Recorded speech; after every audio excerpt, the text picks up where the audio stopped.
നമസ്കാരം. IT സെക്ടറിനെ സംബന്ധിച്ചിടത്തോളം കഴിഞ്ഞ ദിവസം പുറത്തുവന്ന ഒരു പ്രധാന നെഗറ്റീവ് ന്യൂസ് ആയിരുന്നു മുൻനിര IT കമ്പനികളുടെ പെർഫോമൻസ് വരുന്ന ക്വാർട്ടർലി റിസൾട്ടിൽ മോശമായേക്കും എന്നുള്ള കോട്ടക് ഇൻസ്റ്റിറ്റ്യൂഷണൽ ഇക്വിറ്റീസിൻ്റെ റിപ്പോർട്ട്.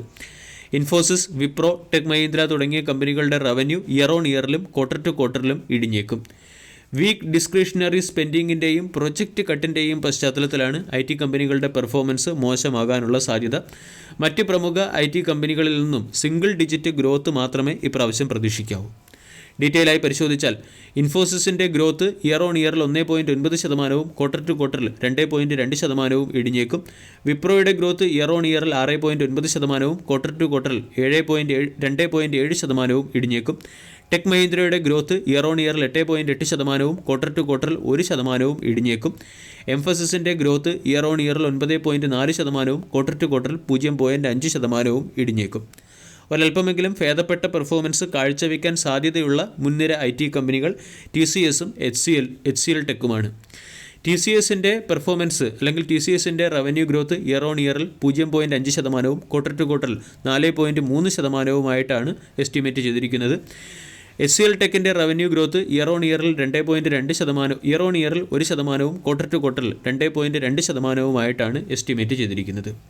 ഇവിടെ BFSI സെഗ്മെൻറ്റിൽ പറയത്തക്ക റിക്കവറി വരാത്തതിൻ്റെ പശ്ചാത്തലത്തിൽ മുൻനിര IT കമ്പനികളെല്ലാം മ്യൂട്ടഡ് പെർഫോമൻസ് തുടർന്നേക്കും എന്നാണ് റിപ്പോർട്ടിൽ പറയുന്നത്.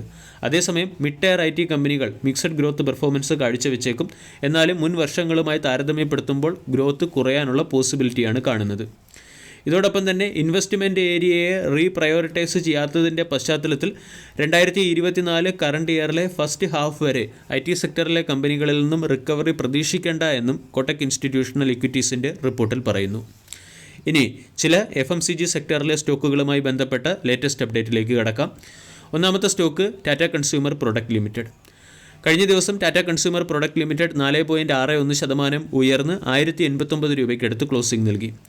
സ്റ്റോക്കിൻ്റെ 52 വീക്ക് ഹൈ 1094, 52 വീക്ക് ഹൈക്ക് അടുത്തായിട്ടാണ് സ്റ്റോക്ക് ട്രേഡ് ചെയ്യുന്നത്.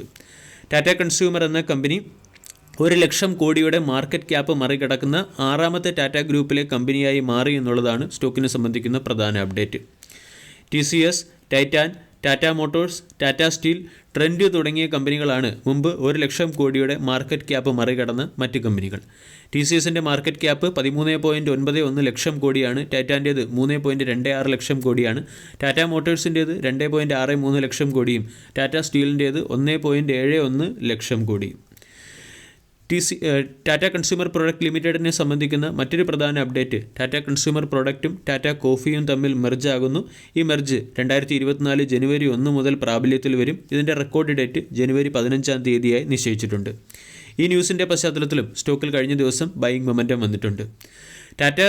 ടാറ്റ കോഫി എന്ന കമ്പനിയുടെ സ്ട്രക്ചർ റീഓർഗനൈസ് ചെയ്യുന്നതിനും ഓപ്പറേഷണൽ എഫിഷ്യൻസീസ് ഇംപ്രൂവ് ചെയ്യുന്നതിനുമാണ് ടാറ്റ കൺസ്യൂമർ പ്രൊഡക്റ്റ് ലിമിറ്റഡ് എന്ന കമ്പനിയുമായി മെർജ് ആക്കുന്നത്. ഇവിടെ FMCG സെക്ടറിലെ എല്ലാ കമ്പനികളെയും ടാറ്റ ഗ്രൂപ്പ് ഒരൊറ്റ മാനേജ്മെൻറ്റിന് കീഴിൽ കൊണ്ടുവന്നിരിക്കുകയാണ്.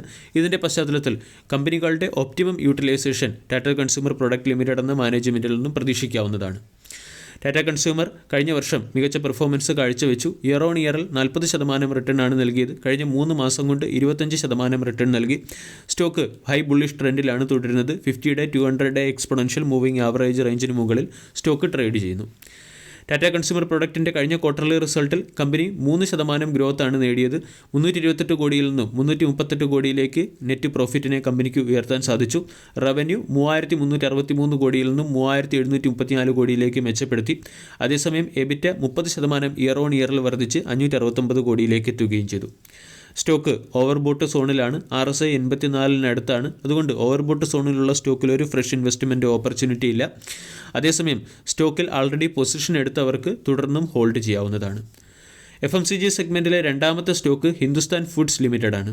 ഹിന്ദുസ്ഥാൻ ഫുഡ്സ് ലിമിറ്റഡ് കഴിഞ്ഞ ദിവസം 1.90% ഉയർന്ന് 560 രൂപയ്ക്കടുത്ത് ക്ലോസിംഗ് നൽകി. 6,000 കോടി രൂപയുടെ മാർക്കറ്റ് ക്യാപ്പുള്ള കമ്പനിയുടെ വാല്യൂഷൻ 74.10. സ്റ്റോക്കിൻ്റെ 52 week high 669. Hindustan food FMCG, contract manufacturing എന്നിവ കൂടാതെ ഷൂ മാനുഫാക്ചറിംഗ് സെക്ടറിലേക്ക് കൂടി അവരുടെ പ്രവർത്തനം വ്യാപിപ്പിക്കുന്നു എന്നുള്ളതാണ് സ്റ്റോക്കിനെ സംബന്ധിക്കുന്ന പ്രധാന അപ്ഡേറ്റ്. ഹിന്ദുസ്ഥാൻ ഫുഡിൻ്റെ സബ്സിഡറി കമ്പനിയായ KNS ഷൂടെക് പ്രൈവറ്റ് ലിമിറ്റഡ് എന്ന കമ്പനി ഹരിയാനയിലെ കുണ്ട്ലി എന്ന സ്ഥലത്തുള്ള ഒരു സ്പോർട്സ് ഷൂ മാനുഫാക്ചറിംഗ് പ്ലാന്റിനെ അക്വയർ ചെയ്തു. 30.72 കോടി രൂപയ്ക്കുള്ള അക്വിസിഷനാണ് നടത്തിയത്. ഇത് ഷൂ മാനുഫാക്ചറിംഗ് സെക്ടറിലേക്കുള്ള ഒരു സ്ട്രാറ്റജിക് സ്റ്റെപ്പായിട്ടാണ് കണക്കാക്കുന്നത്. കഴിഞ്ഞ ഒക്ടോബർ മാസമായിരുന്നു KNS ഷൂടെക് എന്ന കമ്പനിയെ ഹിന്ദുസ്ഥാൻ ഫുഡ്സ് ലിമിറ്റഡ് എന്ന കമ്പനി അക്വയർ ചെയ്തത്. വരും സമയങ്ങളിൽ 100 കോടി രൂപയുടെ ഇൻവെസ്റ്റ്മെൻറ്റ് ഷൂ മാനുഫാക്ചറിംഗ് സെക്ടറിൽ കമ്പനി നടത്തുമെന്നും മുമ്പ് പറഞ്ഞിട്ടുണ്ടായിരുന്നു. ഇന്ത്യയിൽ സ്പോർട്സ് ഷൂ സെഗ്മെൻറ്റിൽ വന്നിരിക്കുന്ന വളരെ വലിയ വളർച്ച തന്നെയാണ് കമ്പനി ഈ സെക്ടറിലേക്ക് അട്രാക്റ്റ് ചെയ്യുന്നത്. പൂമ, ഡെക്ലാത്തോൺ, അഡിഡാസ് തുടങ്ങിയ കമ്പനികൾ 2021-23 ഫിനാൻഷ്യൽ ഇയറിൽ 35 മുതൽ 60% വളർച്ച CAGR കൂടിയുള്ള ഗ്രോത്താണ് നേടിയത്.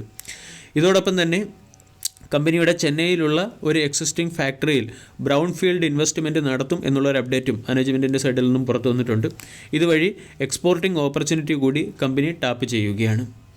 ഇവിടെ കമ്പനിയുടെ മാനേജിംഗ് ഡയറക്ടറുടെ കമൻറ്ററി നമ്മൾ പരിശോധിക്കുകയാണെങ്കിൽ കമ്പനി അതിൻ്റെ ബിസിനസ്സുകളും പോർട്ട്ഫോളിയോയും ഡൈവേഴ്സിഫൈ ചെയ്ത് വരും വർഷങ്ങളിൽ ഒരു സ്റ്റെബിലൈസ്ഡ് ഗ്രോത്തിനാണ് പ്ലാൻ ചെയ്യുന്നത്. FMCG, food, contract manufacturing, consumer goods sector കൂടാതെ കമ്പനി ഷൂ മാനുഫാക്ചറിംഗ് സെക്ടറിലേക്ക് കൂടി അവരുടെ പ്രവർത്തനം വ്യാപിപ്പിക്കുന്നു.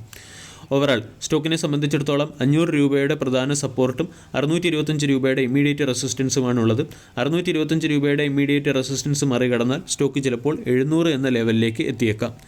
വീഡിയോ എല്ലാവർക്കും ഇഷ്ടമായി എന്ന് വിശ്വസിക്കുന്നു. താങ്ക്